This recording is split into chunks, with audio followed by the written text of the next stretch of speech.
Hello there, good morning, good afternoon, good evening, wherever you are. Welcome to Fast Facts. This is a co-branded effort from Phocuswire and Phocuswright. It's the first of a number of these that we are going to be producing for you by us over the next weeks and months ahead.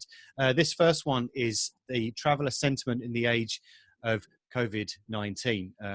We don't need to give too much of an introduction as to what is going on with COVID-19, but particularly about this webinar, this event that you're tuning into today. So Phocuswright surveyed travellers from the US, the UK, France and Germany to understand traveller sentiment during the coronavirus pandemic and what some of the early indicators on travel intent might be once the air starts to clear. The survey included questions about travellers' plans, how they've been impacted, their satisfaction with companies when changing their travel plans, considerations for the future, and a lot more. So what you're going to be hearing over the next 20-25 minutes or so is a lot of information from this survey. There's a lot of data that you're going to be seeing. So observe, take it in. If you've got any questions, you can do so by adding them on Twitter, of course. So you can do that by at Phocuswright if you've got any questions, and we'll come back to you with an answer on there. Or if you want a one-to-one question and you don't want the answer or your question indeed to be in the public forum, you can do so very simply by sending us an email at customerconcierge@phocuswright.com. That's customer concierge, all one word, at phocuswright.com. So that's enough from me. Of course, I'm Kevin May. I'm the editor-in-chief of Phocuswire, and I'm delighted to introduce Madeline List. She's a research analyst at Phocuswright, which is our sister brand from Phocuswire. Madeline, a very good day to you. We're looking forward to hearing what you've got to say. I will pass the baton over to you. Thanks so much, Kevin. Very happy to be here today. So as we well know, the cases of COVID-19 have really been increasing quite drastically and ballooning since they first surfaced in China at the end of last year. I right here have outlined some of the key events that happened that have influenced the markets who we spoke to within this survey. On March 11th, the WHO declared that COVID-19 had reached pandemic status. And in the days following, the US declared a state of national emergency. The UK and France followed suit. And then several states in Germany followed with declarations of emergency as well. Now, all of the travel restrictions and the containment measures that were imposed in order to control and mitigate the COVID-19 situation have effectively really ground a lot of leisure travel to a halt. So we went and we surveyed people in each of these markets, US, UK, France, and Germany, who have upcoming leisure travel between the time that this survey was fielded, which was the end of March in 2020, and June 30th of 2020. And we wanted to find out how their plans were changing, if at all, and what factors they were going to consider in order to feel better about traveling again in the future. Now, we surveyed 400 people in each of these markets, and the survey included samples of people who were traveling both domestically and internationally. They were using various forms of transit like air, rail, car rental, cruise, etc. And they were also using both paid lodging or non-paid lodging options. Now, when it comes to the way that COVID-19 was impacting travelers' plans, it's very easy to assume that these are people who want to be out, they want to be exploring. We're speaking with people within the sample who have already made bookings. Many have already put down money. They have plans that they were looking forward to coming up. And so we wanted to know that when they had to make changes, that when restrictions were imposed, what is their attitude going into this situation, understanding that governments have really put down a lot of measures that restricted their ability to carry on with their travel plans as they wanted to. And the answer is that people are going into this with a very accepting mindset. We see that in our markets, between 44 to 50% of people surveyed feel that the restrictions that the government has put down in regards to travel are really just right. And there's even an additional about a third of people per market who feel that they would be comfortable with even stronger travel restrictions being put in place. So even though this is a sample of people who love to be out, they love to be exploring, and they love to be exploring in unrestricted ways, the changes that they are making to their plans are coming from a place of understanding and not a place of resentment or frustration.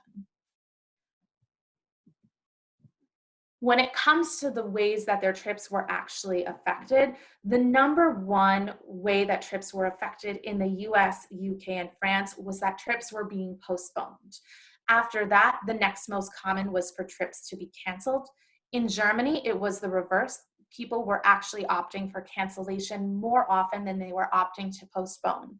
And then in each of these markets, there are additional subsets of people who tried to do different things with their soonest upcoming leisure trip. There were some people who want to roll the dice and take the trip as planned without making any changes at all. And then there were also a subset who wanted to make changes to their trip to adapt it to the COVID situation. So they may have switched their destination, they may have opted for another form of transit, another type of accommodation, or something else that would help them be more shielded and protected from any of the risks of traveling during COVID. But when it comes to what to do with the soonest upcoming trip, age does make a difference.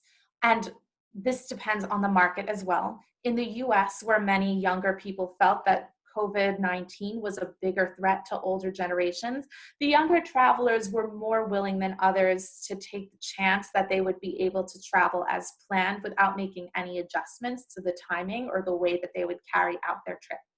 In the UK, pushing trips into the future was the most preferred course of action across all age groups, but people who were 55 and older practiced more caution here and were more likely to postpone and cancel their trips than other age groups overall.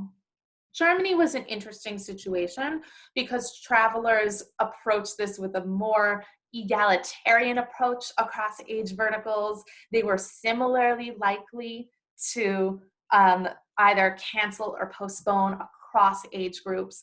And then there were also a higher percentage of people in Germany across all age groups who were still undecided about their options. So we had about 22 to 23% of people across the age verticals who were watching the news, who were dragging their feet a bit and waiting for more information to come in and more time to pass before they make a final decision on what they're going to do with these soonest upcoming trips. And then in France, these travelers exhibited the most optimism that they would be able to take their trips at a later date. When it comes to people who were postponing, there is a fair amount of optimism that people would be able to travel within the upcoming 1 to 6 months after their intended travel date. In the UK, they were a bit more cautious about this as well. There were a higher percentage of travelers who were pushing their trip even further than 6 months, but we still had 48% of people who fell within this window of postponing by only 1 to 6 months. And then France is also an interesting outlier here, where we have nearly 3 in 4 people who postponed who feel confident that they can travel within that 1 to 6 month window, and they're expressing quite a fair bit of optimism that this is something that's going to be an option for them. But if people weren't able to postpone and they did choose to cancel, we also wanted to know what they were doing with that time that was going to be designated for travel. And the answer is that many people were forced to snap into a routine that was very much affected by the COVID-19 situation. Up to 68% of people had to go to a normal routine adjusted for coronavirus with that time that they had originally set aside to travel. Only 16% of people were able to continue with a normal routine. So this was something that was quite interruptive to the people who we surveyed. And then there were some people who were open to using that time and had plans to do a staycation in their home city, but this was really a minority in all markets. In the US, this was a bit more common. 22% of people who canceled intended to use that time for a staycation, but the numbers went down from there. And there's really two sides to looking at the data for this situation here. One is that these are people who were surveyed who were being more affected by the situation. They might not be able to go out and experience the attractions or the dining scene in their local cities, because there may already be so many closures and restrictions because of COVID that this isn't an option. But the other side of this, and this is a theme that we're going to see pop up throughout other parts of this presentation as well, is that the people who have set aside this time to travel, they are maximizers. And if they designated that time to travel and to take a vacation and to have a leisurely trip, they want to get the most possible out of that time that's designated. And for many people, that means that they don't want to do it in their home city. They don't want to do it too close to home. They want to take that time and they want to be out exploring and enjoying the destination that they selected for themselves.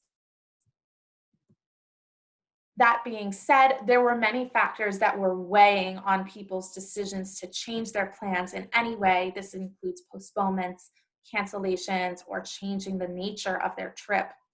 And the three main concerns really fell into thematic buckets. One was that there was a risk of catching or spreading COVID, the natural health risks that became concerning for people when they had to sit down and decide what they were going to do with their upcoming trip. Another was that their mobility might not be as free as they had intended. They might not be able to move from place to place as freely as they normally would, and this was a major inhibitor for people who want to take the time and be exploring and be out and experiencing a new place as much as they want to. And then the last is that there was concern that they might not be able to fully enjoy a destination. Many people are paying quite a bit to transport themselves to a different location. They might be going somewhere very new, very exotic, and it's important to them that they can enjoy what the place has to offer. If this wasn't an option, they would want to take the trip at a time when they could truly absorb the full experience that their destination would have to offer them. Now, the health concerns in most markets were the considerations first and foremost that affected people's decisions to change their trips. In the US, we see that the fear of exposure to COVID-19 in transit or destination played especially strong roles, with 61 or 64% of travelers expressing this as a concern that made people change their trips. But in the UK and France, the fear of becoming sick somewhere along the trip were also the number one concerns that people expressed that made them change their plans. Now, fear of exposing others was a concern that came up, but it was secondary. It took a back seat to people's personal health. And first and foremost, they're looking out to make sure that they'll be healthy and that they'll be able to travel and return back without getting sick or risking their personal health or safety at all. Now, it would be it's tempting to assume even that the destination that somebody is going to have a really strong effect on whether they're worried about catching COVID. And while this can vary by individual region, we're seeing that the risk of getting COVID in an international versus a domestic destination is not a major inhibitor for people. And people don't feel that crossing a border or going to a foreign place, traveling abroad, is going to put them at higher risk for getting COVID than they would be in their home country. But what is really affecting people's fear of getting COVID in the travel process is air travel. And the travelers who do have an air component in their trips are expressing a much higher fear of getting infected in transit than those who are not traveling by air are. This is also particularly pronounced in the US, where 70% of people who would be traveling by air are concerned that they could get exposed to COVID in transit, and they're concerned enough that they are changing their trips because of this fear. Now, this is an opportunity for air travel providers to really hone in on this concern and make sure that they're delivering messaging that makes travelers feel more placated about this risk.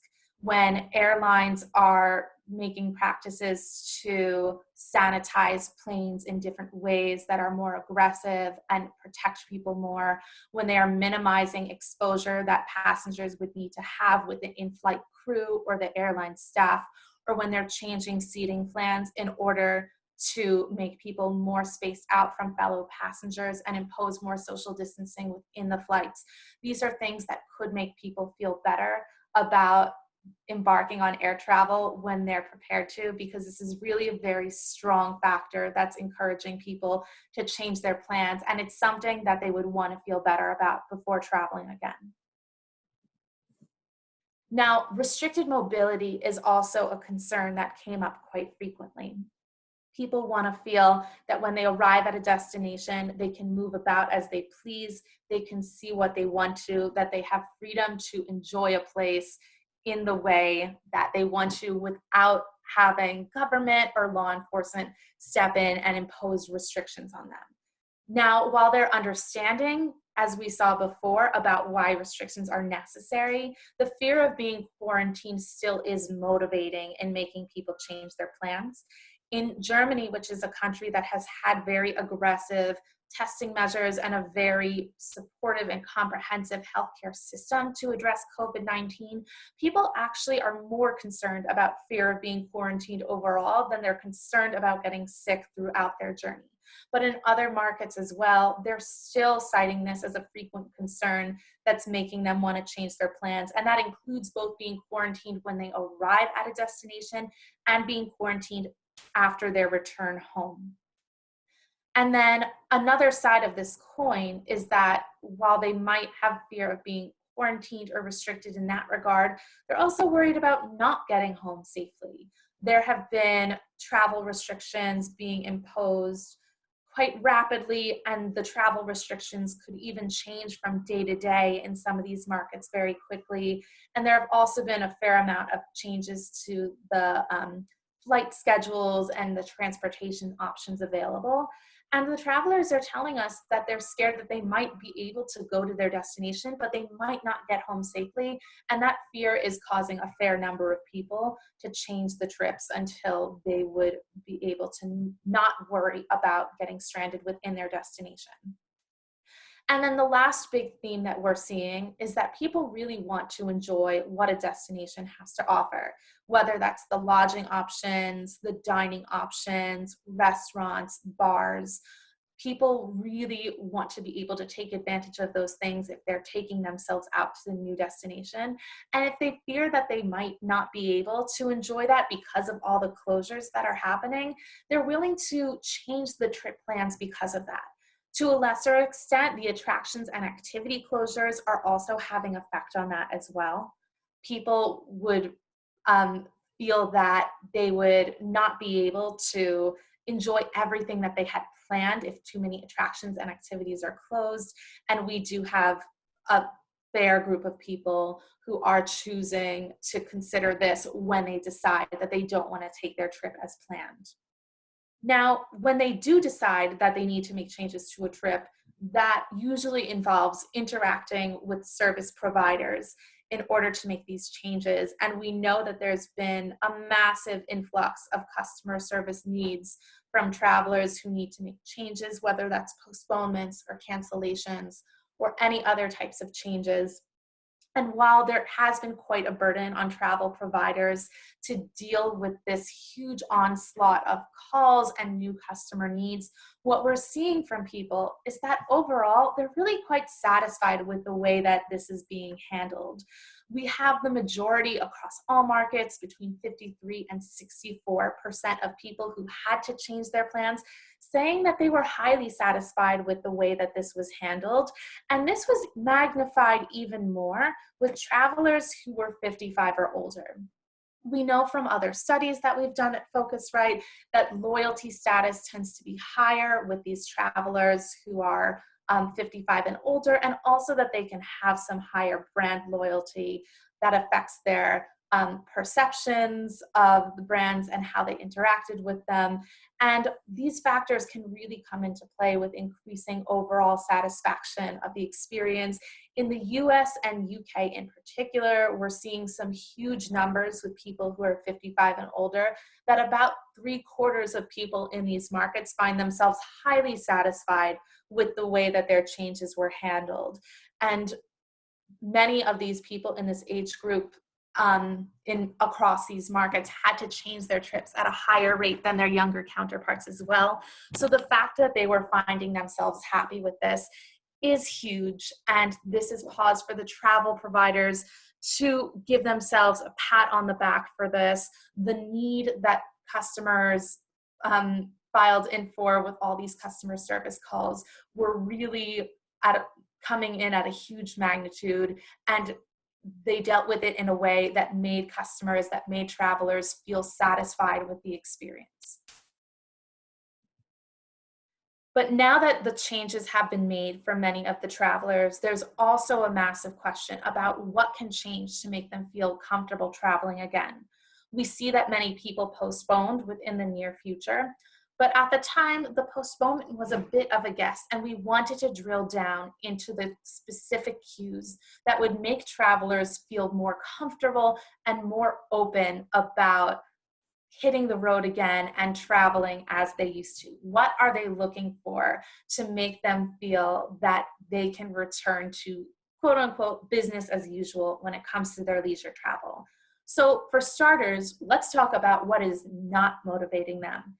And that is bargains. There have been some very attractive deals that have been put forward from providers during the COVID time with very cheap airfare, hotel rates, etc., that were an option to book during this COVID-19 outbreak. But what travelers are telling us is that the likelihood of taking advantage of those deals is not very high. It's slightly higher overall in the US and France, where 31 to 32% of people expressed high likelihood. But then in the UK and Germany, we're seeing even lower numbers, where fewer than 20% of people in these markets think that they would be very likely to take advantage of deals or bargains that are presented to them during the COVID outbreak. And age does affect this as well. Travelers under 34 overall feel more comfortable than other age groups taking advantage of the COVID leisure travel bargains. Those who are in the oldest age bracket here of 55 plus tend to express much more caution overall. And this is especially pronounced in the UK, where those generations have expressed an abundance of caution. People who are 55 and older in the UK only reported that only 7% of people within this age bracket were highly likely to take advantage of those deals. So there really is a great amount of caution being exercised by people within the older age groups here.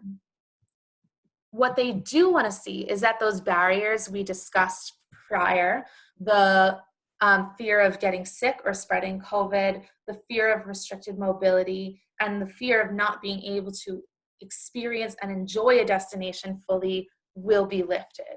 They want to know that they're not going to get sick, they can move, they can experience the way they want to. And this starts first and foremost in most markets with a drop in infection rates. The drop in infection rates is the number one cue that travelers are going to look for in the US, Germany, and France. They want to know that they can go out without getting sick, that they're less likely to be exposed and less likely to spread COVID-19 in general. Now, for the UK, the number one factor that these travelers were looking to know that they could be open traveling again was different. They wanted to see an official government advisory come through. They wanted to see that the government expressed that it was more comfortable increasing travel permissions and that people could feel safer once again. This was still a major consideration for travelers in the US and Germany.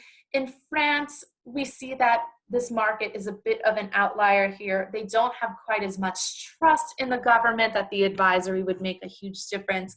They're going to be looking at other factors, more so than the official government advisory.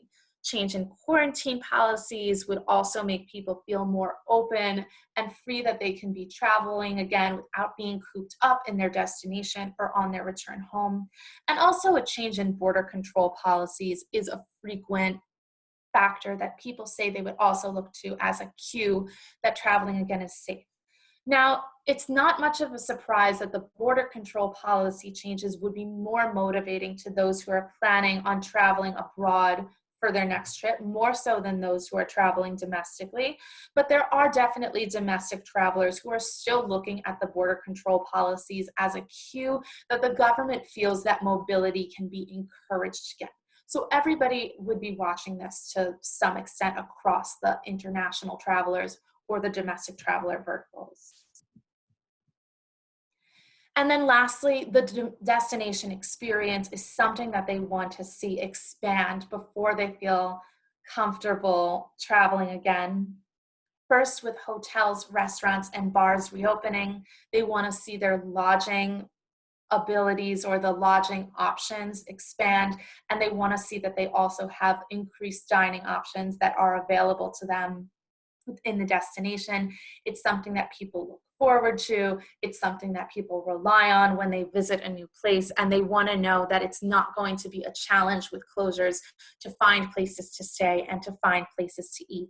And then to a lesser extent, the attractions and activity reopenings would also be motivating for people so that they understand that there's plenty for them to do, that they can experience the attractions that characterize a destination, that make a place what it is, and that if they're taking themselves to somewhere new, they're taking themselves to somewhere new to really experience the destination in all of its glory and have the maximal experience that they had really anticipated. Now, these are really factors that may take some time to change. It's a bit of a waiting game to have the public health situation change to an extent where the infection rates are dropping and where the government will lift restrictions and private businesses or private companies will also be free to make the decisions to reopen their businesses and to resume business as usual. The bright spot that we are really seeing is, first of all, that travelers are optimistic. They think this is going to happen relatively soon. They're watching for these things to change in order for them to travel again. And that they still have really positive relationships overall with their providers. While things needed to change, they think that the providers did a very good job with handling the changes that were necessary. So while things are on pause right now, that zeal is still there. That desire to experience the zeitgeist of a place is still there. And travelers are looking for these changes and want to feel that they can be comfortable and open and safe traveling again in the future. Right? Kevin, I'm going to hand it back to you. Okay, thank you very much, Madeline. That was a feast, if that's the right word, of information there. Now, everything that you've seen over the last 20 minutes or so will be on the recording of this that will be broadcast on both PhocusWire and Phocuswright's YouTube channels in the next day or so, or whenever you can see this now. So if you want to ask any questions, as I mentioned earlier, you can do so on Twitter at Phocuswright, or customer concierge at phocuswright.com. That's the email, and someone will come back to you and talk to you about the figures. That may be Madeline or her boss Chiruta, or someone will come back to you to discuss what any questions that you have. I do have a couple of questions for you, Madeline, if that's okay. It's interesting, the one about differences in age, right at the beginning there, and you were talking about there are very few differences between the countries, apart from Germany, which seemed to be the outlier, and there's interesting word that you used, which was egalitarian. I just wondered if you could give us a little bit more kind of color on that as to why Germany was so different to some of the others. Sure. So we definitely see that in many markets, when the outbreak first began, it was seen as an outbreak that was much more threatening to people who were older, who had more pre-existing conditions. And there were more people on the younger side who felt that they might be immune to the worse or more drastic effects of the disease. But the way that the outbreak was introduced within Germany was really quite different, because a lot of the original cases came from people who were younger and came from outbreaks that happened in neighboring countries' ski resorts. So while it was associated in other markets with a disease that was much more threatening to older people, it was more real in Germany that this was something that can affect people who are older and younger alike. And so that they processed that differently, and that was really causing their trip actions to be affected in a way that was more equal across the age groups than in the other markets that we were looking at. Yeah, and I suppose it's quite interesting to reference Germany here. I think that was, adding my own kind of commentary here, is that I think that was the turning point for many in the industry, which was when ITB in Berlin was postponed with 2 or 3 days notice. That really did kind of set the industry on alert that we were really heading for quite unprecedented, to use a fairly overused word, kind of time. So another question for you, Madeline, if I may. I mean, I suppose despite everything that's going on, travel brands that are listening in here, and the wider Phocuswright community and our readers, will probably be quite heartened to learn that the satisfaction rates for consumers and the way they were dealt with by their travel brands was, on the whole, very, very good. And I think I suppose travel is quite unique in a way that often when there are moments of crisis, that all those kind of dry runs and the experience of learning from things such as Icelandic volcanoes and things like that, they all kind of come to the fore. And they would, in this case, people were repatriated quite quickly. Airlines did whatever they could before they were unable to fly to destinations, and it all did seem to largely work okay. Yes, and it should be noted that some of the standards that were involved in this situation are ones that were quite extraordinary in a way that travelers were able to sympathize with. Yeah. So maybe wait times were longer, and the amount of time it took to get in touch with their travel providers was much longer than what would have made them satisfied in other situations.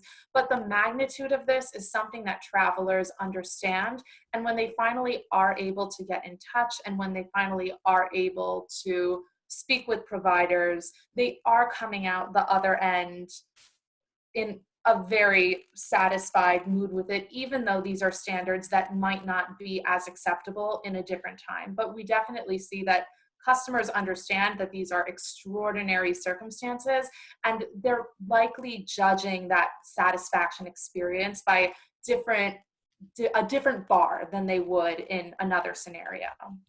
Okay, right. Well, thanks ever so much for that, Madeline. As I said, there's a lot of information that everyone's got there, so you can look back on this and you can replay it as many times as you like to get the data points. And as always, the crew of Phocuswright will be happy to answer any additional questions that you have. So before we wrap up, there's a bunch of things that we can talk about. Many of you will have already been tuning in to the In Focus podcast. We've done 6 episodes already. We're recording the 7th episode later on today.